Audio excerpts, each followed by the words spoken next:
actually, before I ever knew who you were, as a child, I was exposed to, as you like to say, success technology, like Jim Rohn and Anthony Robbins and Les Brown and Napoleon Hill and so on and so forth, Wallace Wattles. Those were some of my scholars and heroes growing up, Bruce Lee. And when I found out about you, one of the things that drew me into your work was actually the fact that you grew up with this material as well. So for people that are on the health path, how important do you feel it is that they dig into some of that information to really work with their mental faculties?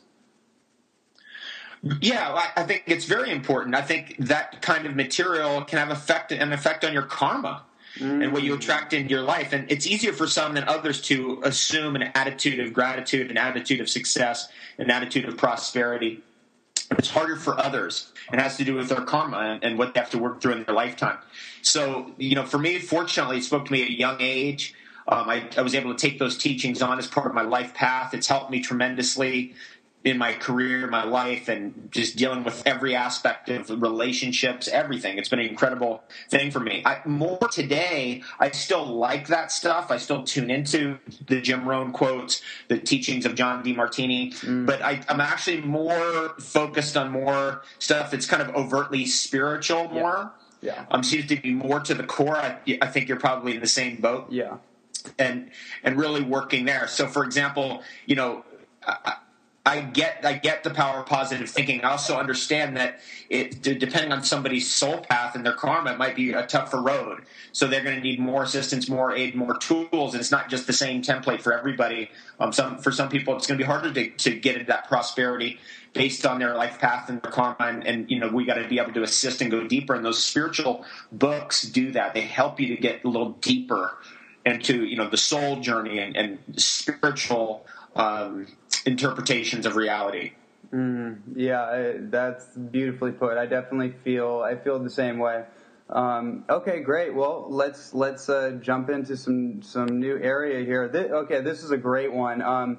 So my feeling on this is when we talk about longevity, I've kind of come to the conclusion that the people who want to be here the most generally get to stick around longer. How much does living your passion and your purpose in life play into just outstanding health and longevity?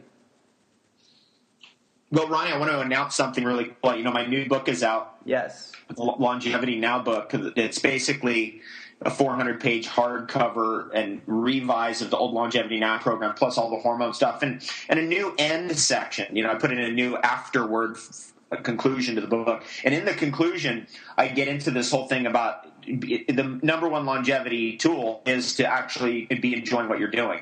You know how I'm a fan, like Steve Adler, of the great book by Glenda Green. Yes. Love Without End. And in that book, it talks about that death is a clearinghouse for false identities. And so if you're doing something you don't like to do, which causes you to be a person that you don't want to be, that can have a very detrimental effect on your longevity and on your health. It's probably the most detrimental thing. That's what I say in my book. It's probably the most important thing to sort out is to get onto what you love and find out where your passion is and get totally involved in that as your career. And then you're likely to stay here longer because you're more your real identity. You're actually happier. Yeah, it kind of, I feel like just from my own experience, it actually opens up new avenues or new floodgates to new insights to kind of guide you along the way. So all the stuff that we're into, like all the food and healing technology, I feel like for me, the only reason it showed up is because I was consistently in my life moving forward on my passion, and it just kind of led me down the path that I needed to go. And now I'm kind of in a state of just grace and acceptance. Instead of trying to force my will onto whatever that is or what it has to be, I'm kind of just like, you know what? Guide me at this point. Show me where I need to go. And it's just led me to right here, this interview. Yeah, that's more getting in tune with the flow. I think a lot of the success information, where it goes away from the spiritual information, is it starts pushing. There starts to be a proselytization or pushing into the world of somebody's will, which may be totally rude or inappropriate, or you're not going with the flow, not listening to the signs. So you keep trying the same old thing when you should just switch your approach around and try something new. But no, I'm going to succeed. I'm going to make it happen. I'm going to make this. I'm going to make it occur through will alone. All of that kind of stuff is when it gets out of whack. And obviously, this is also alluding to this whole thing about goals and also about being in the present. Yeah. It's a paradox. If you're in the present, you don't need goals. If you're into goals, you're never in the present. It's actually a dynamic balance of both of those, right? And that's kind of like be in the flow, have the goal. You never know how it's going to show up for you. You got to be in the flow to be able to see it.